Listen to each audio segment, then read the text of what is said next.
see someone try so hard to fake a friendship that it explodes right in their face on a global stage? Yep, that's exactly what's happening to Gwyneth Paltrow right now. And honestly, it's a total train wreck, but you just can't look away. Gwynny's out here doing her Goop promo tour like the seasoned Hollywood queen she is, but surprise, nobody's asking about collagen powder or bee-sting facials. Nope. Every red carpet, every interview, the only name coming out of reporters' mouths is Meghan Markle. And the look on Gwyneth's face, whew, that forced smile, hiding a whole lot of rage. Let's hit rewind for a sec. So Gwyneth once thought she could ride that Meghan Markle wave, dip her toes in the drama, sprinkled in some subtle shade, and still look like a Zen goddess sipping mushroom tea. In a Vanity Fair profile, she definitely threw in some veiled jabs, and there was that little funny social media video. Come on, we all saw it. It was basically a parody of Meghan's wannabe lifestyle brand, without naming names, but let's be real. The shade was undeniable.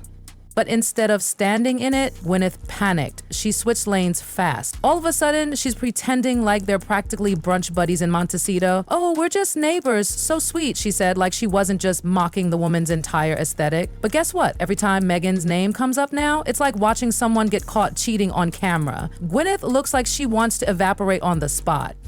And it all blew up during an Entertainment Tonight interview. The chat was supposed to be about Goop, you know, wellness, crystals, whatever. But the second the host asked, "Would you ever collaborate with your friend Meghan Markle?" you could almost hear Gwyneth's soul screaming. Her eyes went wide, her posture stiffened, and she fumbled hard. Meghan's lovely. We don't really know each other that well. Girl, stop. We have receipts. You posted the video. You leaned into that connection when it suited you, and now it's dragging you like a broken Birkin. But that's the thing. Once Meghan drags you into her media vortex, there is no clean exit. It's like walking into a swamp in heels. At first, it's all soft lighting and female empowerment, but the moment you try to step back, it swallows you whole. Gwyneth isn't the only one who's learned this lesson the hard way. Remember Mindy Kaling, Jessica Mulroney, even Serena freaking Williams?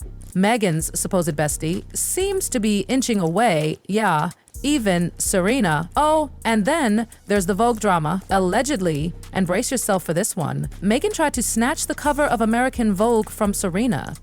Yup, the same Serena who had always stood by her. Rumor has it, Meghan rang up Anna Wintour herself, basically demanding Serena's spotlight. Who does that? Seriously, it's the kind of betrayal that makes Hollywood flinch. And when even your most loyal defenders start going quiet, that says everything. Meghan has this pattern. She leans on people while it boosts her, then poof, they're gone, discarded, unfollowed, ghosted, and the saddest part, everyone sees it now. No one's falling for the curated BFF moments anymore. And the Hollywood elite? Yeah, they've taken note. Behind those designer sunglasses and PR smiles, they're slowly, quietly backing away. They've watched the same story unfold over and over. First, it's OMG, we love her. And then it's, wait, why am I being dragged on Twitter for saying hi to Meghan at a gala? Radio.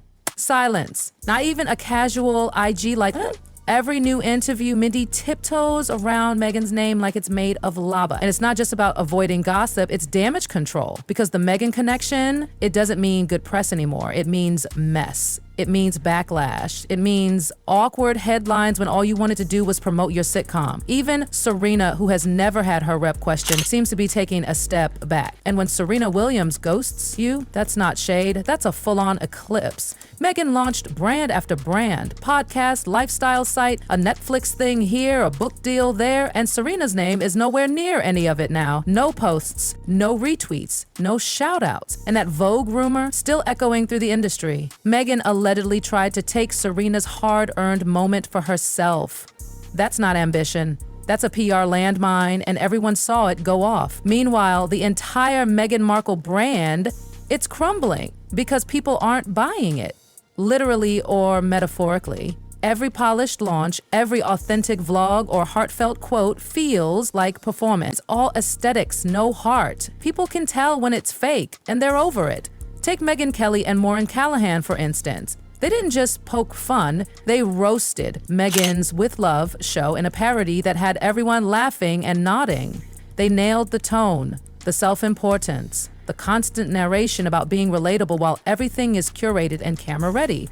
The Megyn character in that spoof, serving fruit in a cashmere sweater while pretending to be every mom and acting like her team of stylists, nannies, and camera crew weren't lurking behind the scenes. It was brutal, and it hit way too close to home. Even the crew in that parody looked terrified. Everyone walking on eggshells, waiting for the next diva meltdown. And honestly, that's how people imagine it really is around Megyn. Because the real friends, they're gone. The only ones left are the yes men, the ones who haven't been burned. Yet. This isn't a feud anymore, it's a wake-up call. The media has turned, the public has turned, even Megyn's former allies, turning because the PR mask is slipping and what's underneath is not cute. And the Gwyneth situation? That's just the latest episode in a long-running saga of Megyn losing the room. Gwyneth thought she could dip in, grab the influencer clout, and bounce. But now she's stuck. And every time a reporter brings up Megyn, Gwyneth's eyes glaze over like she just bit into a lemon. You can see the regret. But you know what really stings? It's not the means, it's not the jokes, it's that Megyn's legacy, that once glamorous, history-making Duchess moment, is fading fast. She could have had it all. She had the world's attention. She had the platform, the story, the power, but instead of building something lasting, she went for surface-level fame. Quick headlines, shiny launches, brand buzz. And now, the magic's gone. Even Netflix, once her biggest cheerleader, is backing away. Archetypes was supposed to be huge. It fizzled. The docuseries, big for a week, then forgotten. Her lifestyle brand, blink and you missed it. The public isn't tuning in anymore, they're tuning out. And that's what hurts most. Not the hate, but the indifference.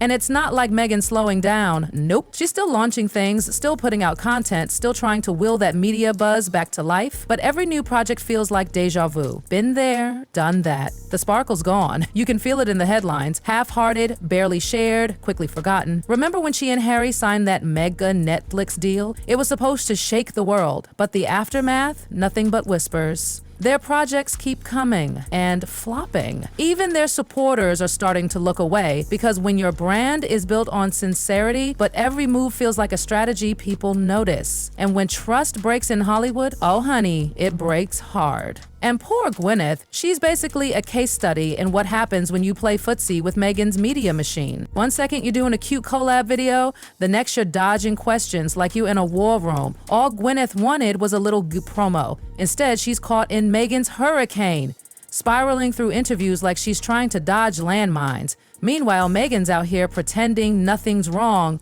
still smiling, still monologuing, still acting like she's building something revolutionary. But people aren't buying the every woman image anymore. The $300 0-cents cashmere sweaters, the filtered fruit bowls, the perfect lighting on her mom life montages, it's not inspiring, it's insulting. And that's where Megyn Kelly and Maureen Callahan's parody struck a nerve. They didn't just mock the style, they ripped the mask off.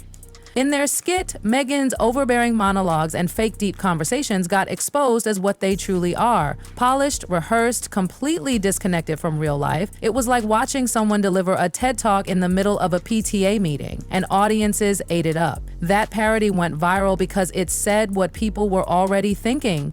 This isn't authenticity, this is performance. Megyn's show tried to package vulnerability like a product, but instead of empathy, all it created was cringe. And let's be real, if your closest friends can't vouch for you anymore, what does that say? Where's Jessica Mulroney? Vanished. Where's Serena? That's the Meghan Markle effect. You don't just get drama, you get a lifetime subscription to it. And the irony? Megyn built her whole brand around the idea of female empowerment, lifting each other up, sisterhood, unity. But what's become painfully obvious is that it's all about optics. When it serves her, she's your biggest champion. But the moment you stop being useful, you're out. Quietly erased. Not even a mention. That Vogue cover scandal, that was the final straw for many. It wasn't just a bad look, it was savage because trying to swipe the spotlight from Serena Williams, who literally defended you when the world turned on you, that's not ambition. That's betrayal with a side of PR thirst. And now that betrayal is costing Megyn everything. The trust, the admiration, the credibility. Even her With Love show, meant to be her big comeback, flopped. Not because of bad lighting or bad scripting, but because people see through it. They know when someone's selling inspiration and when someone's selling a brand. And Megyn's all brand now. No heart, no soul, just aesthetic. And now she's become the punchline. Late night hosts drop her name in jokes. YouTubers parody her, celebs avoid her like she's radioactive. And through it all, Megyn's still trying to push this narrative that she's misunderstood, that the world just doesn't get her. But the truth? The world got it, and now it's done. What's left is a legacy that's being rewritten in real time. Once upon a time, Megyn had it all. She had the world's eyes, a royal title, a seat at the table, and the power to redefine what royalty even meant. But instead of using it wisely, she chased fame, chased headlines, chased aesthetics over authenticity. And now, from palaces to parodies, from standing next to the queen to becoming a cautionary tale, from historic royal ceremonies to awkward fruit bowls tutorials. That's the fall. That's the tragedy. Not because the public turned, but because Megyn pushed them away. And the people around her, they've learned a lesson. Gwyneth is living it. Mindy saw it early. Serena, heartbroken but wise. Even brands are tiptoeing now. Nobody wants to be the next Meghan Markle casualty. Because aligning with her doesn't bring magic anymore. It brings mayhem. And the worst part, she's still performing, still curating, still controlling the narrative like nothing's wrong. But the world is watching with folded arms, skeptical eyes, and a memory longer than her PR team expected. The fairy tale is over, the curtain's down, and all that's left is the awkward silence after the show's ended, and nobody's clapping.